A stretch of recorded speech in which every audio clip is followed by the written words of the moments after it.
Okay, good evening. Welcome to the LaRouche Pack Monday Night Strategic Overview. As many of you know, we will be switching or are in the process of changing our name to Promethean Action. So please go to the prometheanaction.com website, sign up and subscribe there. Also get on our social media feeds, which are all now Promethean Action, YouTube, but also Rumble, X. We have a new account on Truth, and I'll post some of those links into the chat here. So as usual, we have an opening presentation that'll be by Barbara Boyd tonight. It is Monday, February 19th.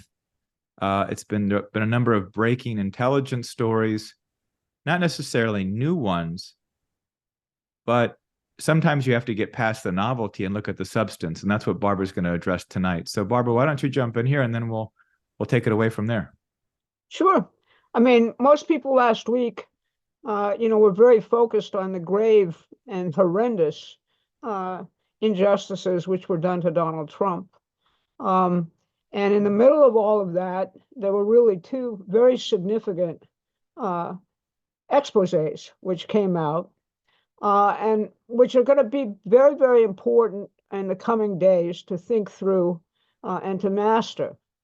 As Mike emphasized, a lot of this is not necessarily new, although some of it definitely is. It's stuff that we've been pounding on here at LaRouche Pack, really since before 2016, based on our own experiences of exactly the types of enforcement operations against dissent, which have been put on steroids from the standpoint of Donald Trump.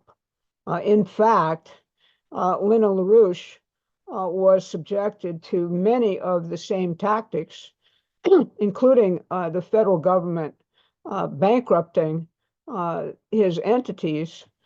So it's not an unfamiliar territory to us. Now, what's actually new is that Matt Taibbi and Michael Schellenberger, who are exemplary of the types of changes which are actually going on in the country at this point. You would characterize them prior to this particular year as being over on the Democratic liberal side of what some people call the political spectrum in the United States. But through Elon Musk giving them access to the actual censorship, which went on at Twitter through the Twitter files and other things, and their personal experience now of not being favored people at all, in fact, having spoken up and taken a courageous role against censorship and against the type of situation we're all facing, they've gone through, a real transformation and have begun to learn things which I think they would have thought quite the contrary, even as short a time as 4 years ago.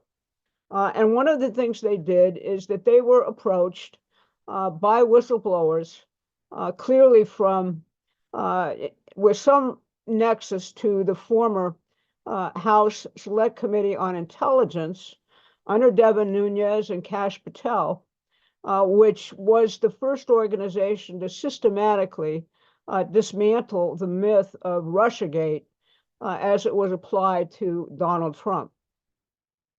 And what they were told was startling in a certain sense, if you're sort of not familiar with it. We've now got a number.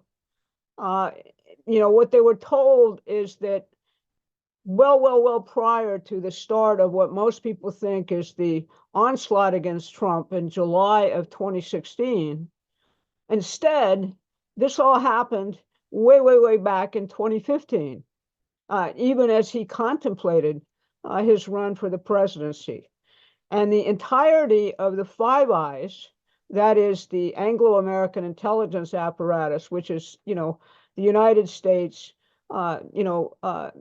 England or London itself, Canada, New Zealand, and Australia, this intelligence consortium actually targeted 26 people in the Trump campaign to undergo a full surveillance, counterintelligence investigation to try and prepare the way to set many of them up and to entrap them and to actually when you think about it, interfered drastically in the 2016 presidential campaign on behalf of Barack Obama and Hillary Clinton. That fact is startling, and it's brought home by this new expose, which they've actually done over the course of the last couple of weeks.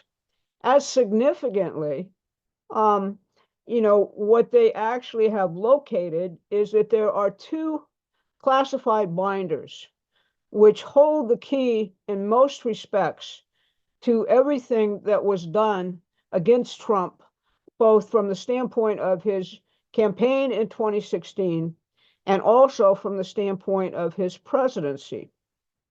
There is a binder at the CIA, in a vault at the CIA, which actually the House intelligence people went from the completion of their report on Russiagate in 2018. They went over to the CIA and essentially worked there, I assume under a presidential directive, to find all of the traffic between Five Eyes and the United States and who was involved in this particular setup. And they created a briefing book, which Gina Haspel, who was the head of the CIA under Trump, would not let out of the CIA. There's a reason for that, which is that Haspel was the London station chief of the CIA and is deeply, deeply implicated in this totally criminal abuse of the surveillance powers of not just one, i.e. Britain, but 5 foreign countries in a US presidential campaign. And what they have found is that Russia really had very little to do with it. In fact, they point out that when Barack Obama did his crazy so-called intelligence estimate, which said that Putin intervened in the 2016 election on behalf of Trump because he wanted Trump elected, the reality is that the intelligence community thought otherwise. They thought that Putin, which was true, and he said so, wanted Hillary Clinton. And the reason was that Donald Trump was unpredictable, a topic I'll get to shortly, and that Clinton and many of the other candidates who might actually succeed Barack Obama, like Obama himself, were totally predictable. They were literally puppets of what we would call the security state, the globalist oligarchies enforcement mechanism. So that's one very essential finding. And they found that as opposed to the 17 agencies who allegedly wrote that Russia intervened in the 2016 election, instead, it was one partisan analyst at the CIA deployed to lie to the American people by John Brennan. Obviously, this is explosive. It's sitting in a binder, the proof of it at the CIA, and the CIA is desperate not to let it out the door. Secondly, another binder, a classified binder, sits in the Department of Justice, which includes all of the classified findings which the House Intelligence Committee did, soup to nuts, as to what actually happened in Russiagate and who the actual criminals were, much of which remain classified. That's what Donald Trump declassified in the last months of his presidency, and which the Justice Department and the National Archives blocked from ever seeing the light of day before the American people. There's a lot of speculation that the search at Mar-a-Lago was very much an effort to round up whatever copies may have been made of these two classified books.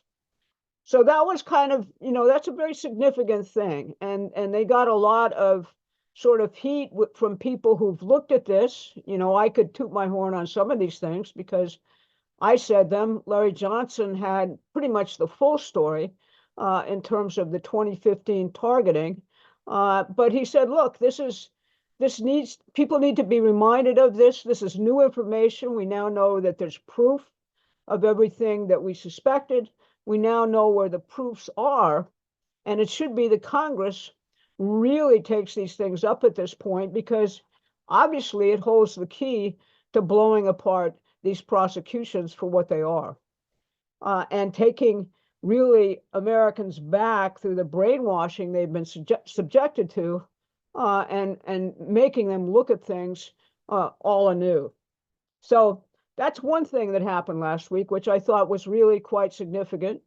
The second thing, and more significant, was the Tucker Carlson interview with a gentleman by the name of Mike Benz. Now, who is Mike Benz? Well, he's a former speechwriter for Ben Carson in the Trump administration. He was a speechwriter for Donald Trump at the White House. And then he was deployed, as many people were deployed in November of 2020, into the belly of the beast, I suspect, by Trump, to, essentially go in there, find out what's going on in the security state and report back to me, because I suspect this is going to be the key to actually having a successful second term. So you saw Kash Patel go from the House Intelligence Committee to the White House to the Pentagon. Mike Benz went directly over to the State Department, and a very important part of the State Department, which was the cyber so-called portfolio over at State. He wasn't there for very long, but he found out a whole lot during that brief tenure as to what we've been calling, has been called the censorship industrial, mechanism, if you will, an entire industry set up in the wake of 2016 and Russiagate to censor the American people and to actually prevent any discussion outside what Big Brother wants to have discussed. And his actual description of the machinery around this is quite revelatory. He points out that the internet itself, of course, came out of a grant from DARPA and the Defense Department. And he says, what I'm really describing is not some kind of censorship regime.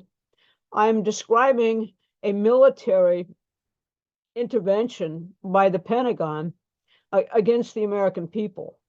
That may seem quite shocking, but if you listen to the interview, which I urge everyone to do, it'll become quite clear to you that what he's saying is absolutely true. The internet was born out of the Defense Department, out of DARPA, and it had a couple of uses, most of which we know about in terms of its utility for communication. But the key thing that the government or the security state saw it for is that if you had this instant communication capacity across social networks, it became very, very easy to run color revolutions and to overthrow whole governments and to play around in that area of work, which is typically called nowadays hybrid warfare. And what he outlines is that all of this stuff, once Russiagate kicked off in the United States and in Britain, it really kicked off because of Trump's 2016 election and because of Brexit. Very often you can make a mistake by not looking at how this oligarchy operates internationally, and you confine your vision and your investigation far, far, far too much to local events in the United States. And what happens is, if you do that, you miss the strategic centering of the why of why this is all occurring. So that I'll give you an example. Christopher Steele, who you all know as the author of the Dirty Dossier on Trump, is a high-level MI6 agent. Yes, they say he's retired, etc. That's all BS. He still works within the highest security echelons of the British Empire. And prior to being deployed against Trump, in the story which a lot of us know so well. He basically was deployed because Europe and NATO saw that throughout Europe, in France, in Germany, in Italy, what they call right-wing organizations, i.e. populist organizations, were coming into fruition. They came into fruition because they were protesting, like people in the United States, the absolute ugliness of the world we live in under this globalist oligarchical rule. And of course, the British, being the British, said, well, all of these movements, these right-wing movements in France, this movement in Germany, this movement in Italy, obviously the Russians are running the whole show, none of which was true. These were actual, concrete movements which actually came into being very similar to the way that MAGA came into being in the United States. But, the idea was to push it on to Russia, which is what Steele did. He did a whole project called Project Charlemagne immediately before he was deployed on Trump in April of 2016, laying out why it was throughout Europe that everything that was coming up as a populist protest, if you will, against the oligarchy had to being run by this super genius and evil man, Vladimir Putin in Russia. All of which, of course, is absolute nonsense. But what happened is that NATO and the European Union and everybody else became obsessed with the idea that if these things were actually active, if citizens were actually allowed to really express themselves and form these political movements, then, the whole post-World War II order, as they call it, the rules-based order, would completely collapse. And so they set up, or began to set up, as early as 2014 in Ukraine, which Ben says was a turning point, because despite everything they were doing, they did succeed in overthrowing the legitimately elected government of Ukraine at that point in a coup d'etat. But they didn't succeed in convincing the Russian-speaking sections of Ukraine in Crimea or in the Donbass to actually join the new regime, which we put into power there. In fact, Crimea and the Donbass voted that they want to be part of Russia. They didn't want anything to do with this State Department neo-Nazi formation, which we set into being in Ukraine at this point. So that was a defeat which shocked them and completely freaked them out and changed their idea about the First Amendment. Because free speech is great if you're using it from a security standpoint to actually recruit people to a whole social media platform which you're running and using for color revolutions. But when those things fail, as they did in Crimea and the Donbass, then you have to question whether free speech is so useful. And as Ben's outlines, over the period, he calls them switcheroos, over the period of 2014 through 2016 and forward to 2020, a huge apparatus was set up in the United States and really worldwide with the idea, well, we got to knock this stuff off. We can't have citizens going out and acting as citizens. We can't have actual democracy. We've got to actually control things here. Things are out of hand. And so what they've done is to create a whole system of highly organized censorship using the programs from the Pentagon and many of the same people as invented and worked in these Psywar and other programs in the Pentagon called cognitive warfare, and turn it against the citizens of the United States, specifically against the MAGA movement and Donald Trump. And in doing so, once Russiagate collapsed and it was no longer that we're at war with Russia, with NATO, and everybody else joining in, that we need to develop all this huge infrastructure for censoring people and brainwashing them, really, which is what's going on. Instead, what they said, they changed the predicate of it. In fact, in 2017, they brought all of this into an agency in the Department of Homeland Security known as CISA. And through CISA, they coordinated all of the major, election interference and other things through the internet that we all have come to know, the censorship of the Hunter Biden laptop. But more importantly, Benz emphasizes in his piece with Tucker, everything that could be said by anybody about mail-in ballots or whether machines were good or bad in terms of accurately counting the vote, and he goes into great detail about this, was deliberately totally censored and wiped out through CISA and through an agency of the United States government and through this whole apparatus which had been set up, centered in the Atlantic Council, the German Marshall Fund, which are pure NATO, all right, pure British, intelligence operations, British Empire operations on American soil, and through, the Stanford University Observatory, of course, that's very close to Silicon Valley, through the University of Washington, and through this group called Graphica, and through, a whole bunch of other, government offshoots funded by the United States government, funded by other governments, military type of funding, all of which, as he explains, is a military operation against the American people in order to try and finally defeat the Trump movement. Now, that's the basic outline. And again, I view this piece that he did with Tucker and other pieces which he's done as absolutely essential for those of us who are fighting to save the country to understand, to study further. And it's a primer for the Congress as to what has to be taken down and dismantled. He has a very interesting observation because he said after Russiagate, they changed the predicate for this to defending democracy.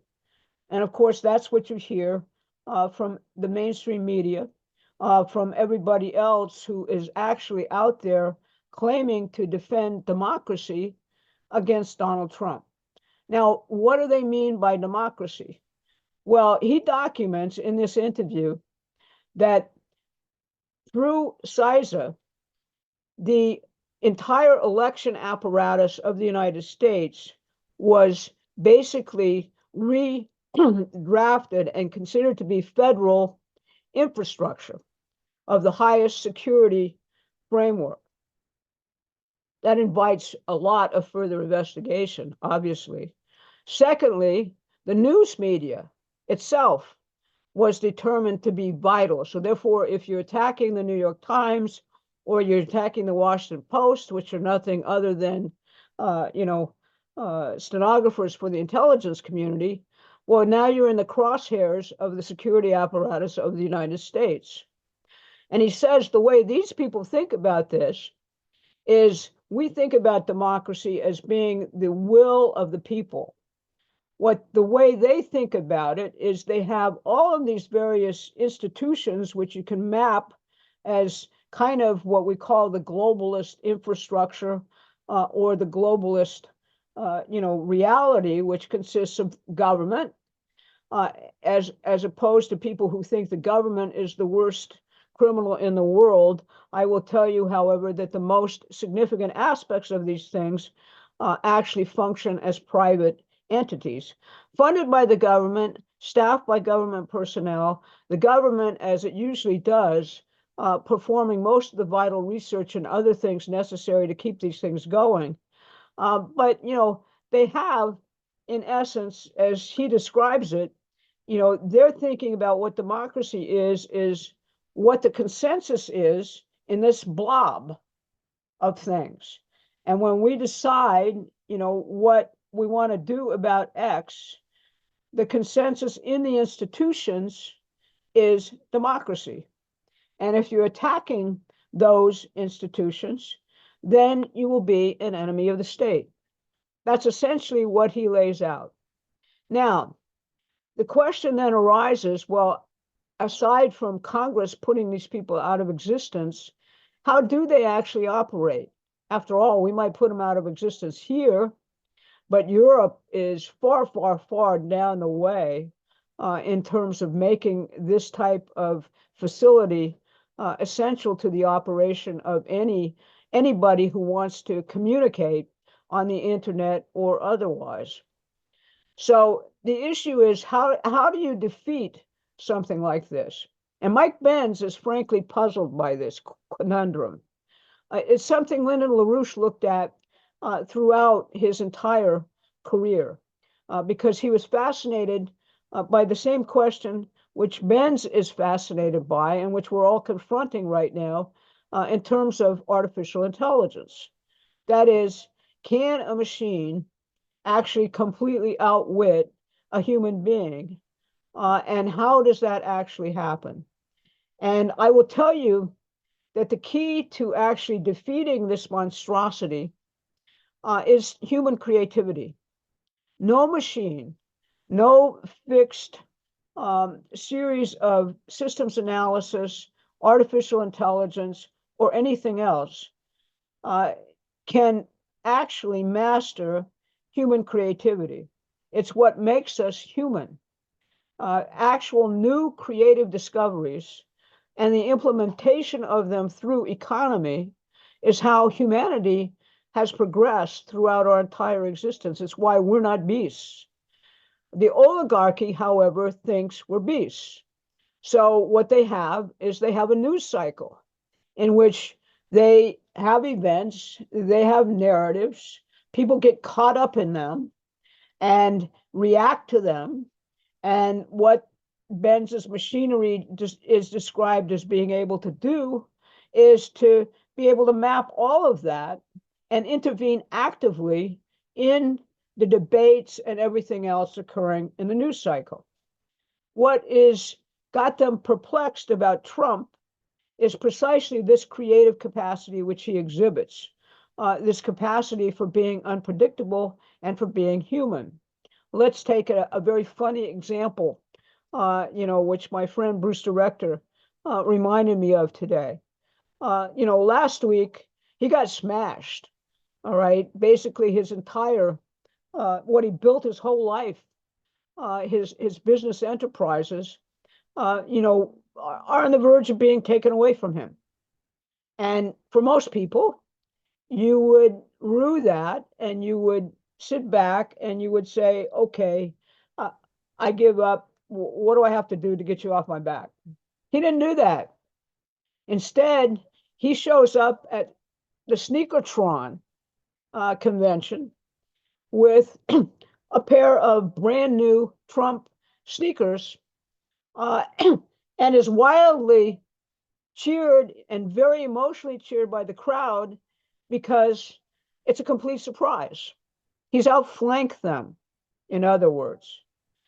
There's lots of other things on a more serious note, which is the way you actually defeat these people. But it all goes back, in a certain sense, to our choice of the name Prometheus. Mr. LaRouche was very emphatic that there are kind of two modes of thinking in this world. There is Prometheus, who gave the gift of fire, i.e., energy today, or nuclear energy in LaRouchian terms, to mankind, but he also gave mankind forethought or creativity. There is a second way of thinking, which is just as prominent in Greek mythology. That is, that the myth around Epimetheus, who, was given the job by Zeus of giving talents to every single animal in the world, and ran out of, as the story goes, had run out of all of these good characteristics when he got to human beings. That's why Prometheus actually intervened in certain tellings of this myth.